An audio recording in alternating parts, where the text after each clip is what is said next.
if you, I see these videos, these young drill rappers, they're in the video talking about killing somebody, shooting somebody on YouTube, shooting, killing, they got the guns in the video, all that. And the video is still play and play and play. But if I said I was slapping the shit out of somebody, in the LGBTQ, they would take my video down, they would block me. Why is that? You know why it is? Because that's Leor Cohen pushing that algorithm. You know, I told you, when Cam and Mace was beefing and they was rapping, YouTube gave Cam money to respond. Oh, that's what I'm saying. Exactly. So something as obvious as that is just as obvious as that. Right. You know the reason. That's why you think they don't want Chinese running TikTok, because they're pushing us different shit in our algorithm. So people just have to understand that the world is based on behavior patterns and studies, and that data is the reason why Elon Musk bought Twitter, and data is where people make the most money in these streaming, where they're aggregating behavior. Right. So yes, they manipulate knowing what we consider clickbait, and it's unfortunately. Why do you think when I put a movie in the theater, it's not in the news, but if somebody accuses me of some kind of sexual assault, it's in everywhere, and then once I win and kick ass, go through a whole trial, they don't say nothing. It work. I already know why. Let me jump in there real quick, because we've been describing the system, right? And there are words that actually apply to this thing that people, Dan, you don't know this, right? I'm a Howard University professor. But there are words that describe these things: white supremacy, patriarchy, homophobia, right? There is a system that does reinforce some of these problems in way. Wells Fargo has provided $5.6 million to help launch financial health initiatives at HBCUs and funded over $107 million to scholarships and programming for diverse communities. Wells Fargo, the bank of doing. Is that keep us from being able to have this conversation clearly, right? So, 14-year-old son, after she allegedly told him to shoot the man who hit her, Hood and her son were arrested in connection to the murder of 32-year-old Jeremy Brown, who was pronounced dead at the scene after suffering 2 gunshot wounds to the back. Hood and her son were charged with 1 count of first-degree murder. Hood was also charged with contributing to the delinquency of a minor. So right off the bat, the first thing people want to know is, are they wrong? Capone, I see you over here. What you think, man? You saw the situation? How you feeling about it? I think it was self-defense. He punched that woman repeatedly like she was not even human. And any child, I don't care, 13, 14, 30, would have shot him if they had the opportunity. It could have been avoided. He could have walked away. Yeah. He wanted to hit that woman. He kept telling her, order your food or I'm going to punch you or I'm going to beat on you, whatever he said. I don't know the words exactly. But to me, him getting shot was self-defense. And that's a question of legality, but I'm asking right and wrong. Can I say something real quick? Sure. The biggest problem here is that was 2 black people that killed each other over no reason. And this is the cycle and the program that has to stop. So when you go back to the kids' jail and what they teach these kids and drug them up and put them back into, they become trained soldiers. You're talking about the Audi homes. That's what it's called in Chicago, the juvenile prison. Go ahead. Yeah, it was called the juvenile prison when I went down. Yeah. I was down there yesterday. That's what we call it. I mean, I was down there the day before yesterday, and it was, but this is the biggest thing that's the problem is, number one, that dude that punched that girl in the face, he's never right. You're not supposed to hit a woman. But that's part of that program where you internalize what the oppressor's doing, you take it out on the people you love, you overreact. That kid had a gun because in Chicago, whether you're a good person or not, you want to be able to defend yourself. Now somebody puts their hands on your mother, that's what's going to happen. Is that right in the law? That's a setup. Right. Make them aggravate each other enough to where they hurt each other. Now look what just happened. I'm quite sure that dude that got killed as a kid, now that kid has no father because the mother got to do extra work. The kid's going to go to jail.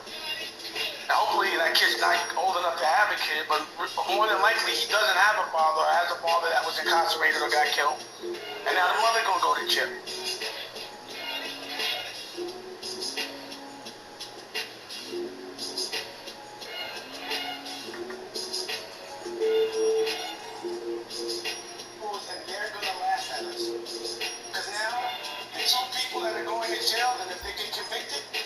convicted, generations will get affected by that. And you know what's up? Now that kid has no father because the mother got to do extra work. The kid's gonna go to jail. Now hopefully that kid's not old enough to have a kid, but more than likely he doesn't have a father or has a father that was incarcerated or got killed. And now the mother gonna go to jail. And if the mother got any other kids, now them kids are gonna get raised by the street. They just disenfranchise a whole family. 3 different generations will get affected by that. And you know what else is happening? It's gonna be news and they're gonna laugh at us. Because now the 2 people that are going to jail, and if they get convicted, they're going to be working for slave wages. And instead of calling calling the slave master, they're going to say warden and CO. And that's the program. So we have to get our mentality right and deal with our unrecognized trauma so we don't overreact. We all need therapy. So it's hard for me to judge a child no matter what because he's a child. You know, that's why when I go into these places and I see these 15-year-olds and 16-year-olds with 40 years with bodies, I'm not mad at the kid, I'm mad at what produced that kid. And that's why I appreciate what you said about talking to schools earlier, being in 100%. touch with principals. But that's something, Pierre, too, we talked about this earlier on a previous segment about schools and kids being able to be kids. So one of the big parts about this story is that the child was 14 years old. Tell us anything you want to say about this situation and the kid being involved. I mean, I'm going to be honest. Dame said everything I wanted to say. Jesus Christ. I mean, he hit it on the head from beginning to end. It really is. It's a systemic situation, man. We can lay blame here and there, but it's rooted before that gunshot. I mean, before that punch. It's rooted in something started before that. The way we see each other as not human sometimes, you know, black on black scenarios, you know. And again, like Dave said, at the end of the day, people are laughing at us. You know, the folks that run this, the puppet masters, are laughing at us while we're doing this shit. Who's to blame? Who's to run? Unfortunately, somebody's dead right now. But the point goes before that. How do we stop it before that man punches that woman in the face because he's upset with her? That's how we got to kind of figure. How we figure that out? Because once it happens, like Dave said, it starts to trickle down. You start having childless, children. I mean, fatherless children. And then what happens to a kid with no parents that gets raised by the street? Somebody with some other trauma abuses that kid. Of course, there you go. Another kid. It's a cycle. Yep. There's so many tough kids out there that have been violated because they've been left alone. You know what, Dame? I had a question. I mean, I just kind of with this. I've always wondered this, and this is something you'll know because you're in the music industry. You were in the music industry.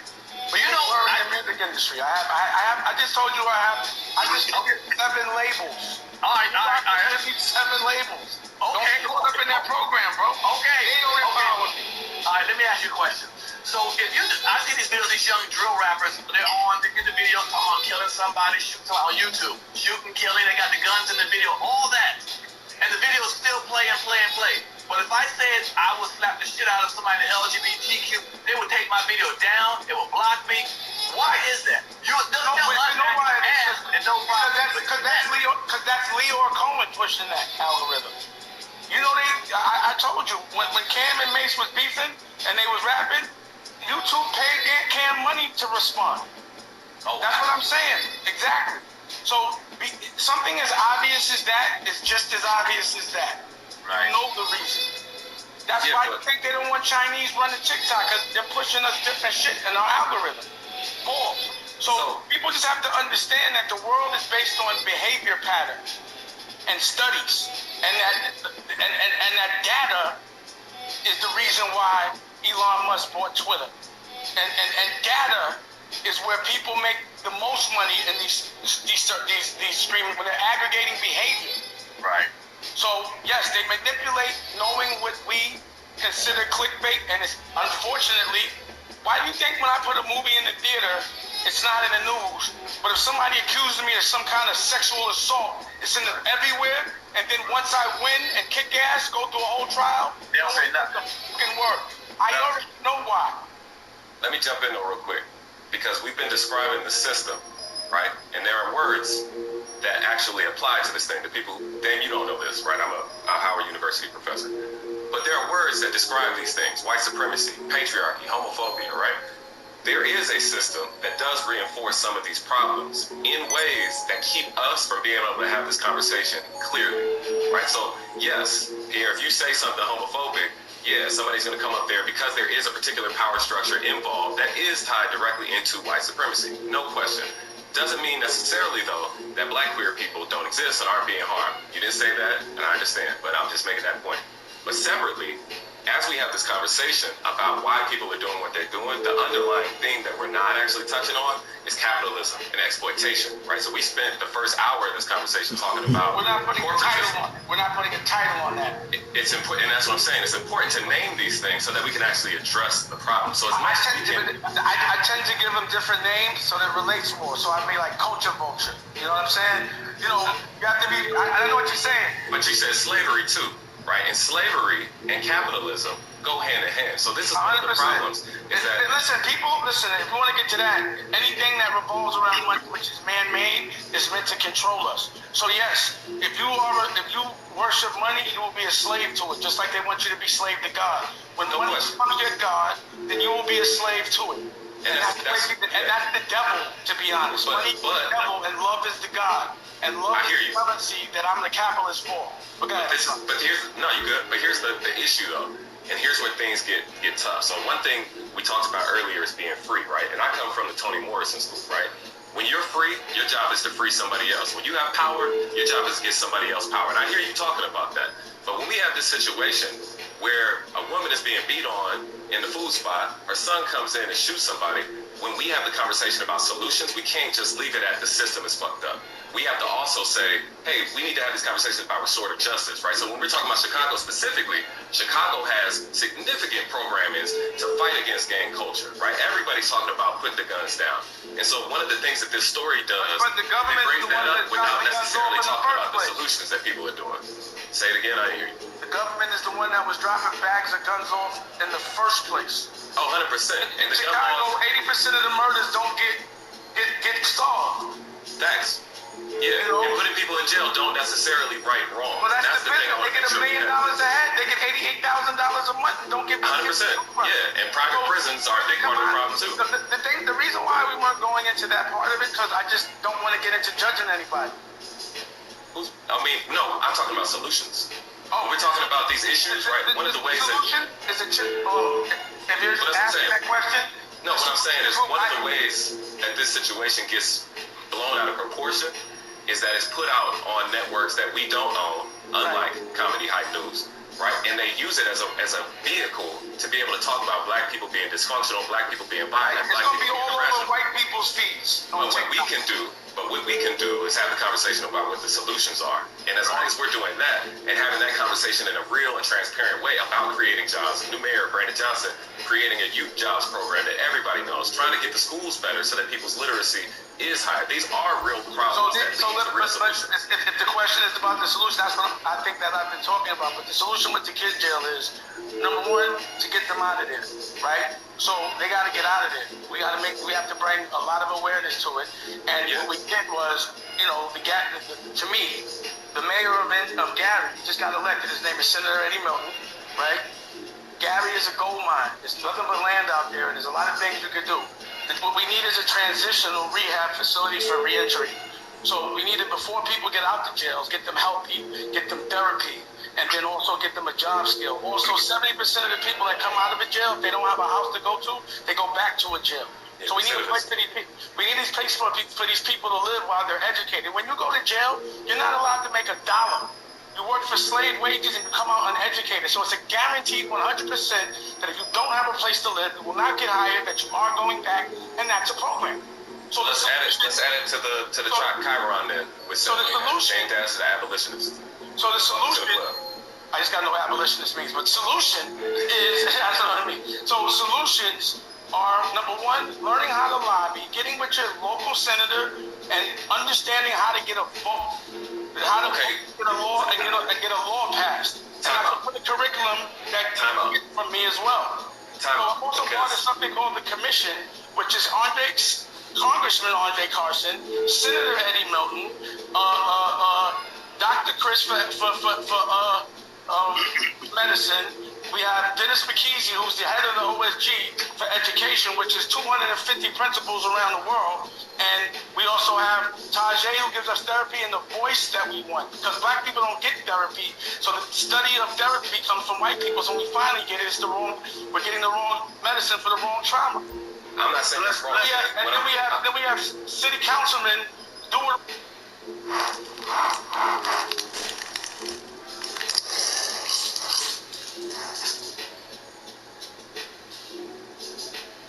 The truth hurts. And it hurts mostly people that want to believe the lie. Until you realize why you lie in the first place, you'll never know better. So you'll stay stuck on stupid in a race that was made up by the elite assholes to keep you stuck on stupid, not knowing better. The truth is the truth. Literally unbelievable once you realize how much the truth is already ready within you. In order for you to know who you are 100%, you need to be able to explain to somebody what the percentage means to making you 100. The creator within the creation. You're never alone. But the truth to the matter is, the mind. That matters. You're only alone when they take your mind away from you and give you some bullshit that's not the truth. Naturally, morally, and truthfully. Once you realize the only reason why you're alive is because of the creator within the creation, that's the only why. To know what to do is you need to be thinking for you, while thanking the creator for being able to think at all, to tell the truth. Because the shit that's we being poisoned by, the air, the water, the food, how can you really think for you if you're being poisoned to be stupid? You're being poisoned to slow down your thinking capabilities, because they're just trying to take out of you the mind and matter, the creator within the creation. I can't make you know what you need to know to let you know that you'll never know it all. For you to know better is to know that every day is a learning experience from the all, creator of us all being. I'm so disappointed in the brown men and women, women and men, born a winner 100%. You supposed to know better to do better. How can you allow the second-class people to teach you to be a second-class people and then they take your first place? Naturally, 0-1, the beginning with no ending. Naturally, you are the ones that was naturally put in the beginning. You can never be a loser unless you was taught to be one. Make believe, understand, faith, and hope. The elite assholes program. I'm just saying, it's time to wake up and know that we're being ran the game on. Opt out of the game. To know better is to know the truth. Is the creator within the creation. You're never alone. Just live the love, to be the love, to know the love is true. Loving you from the inside out. You need to know for you.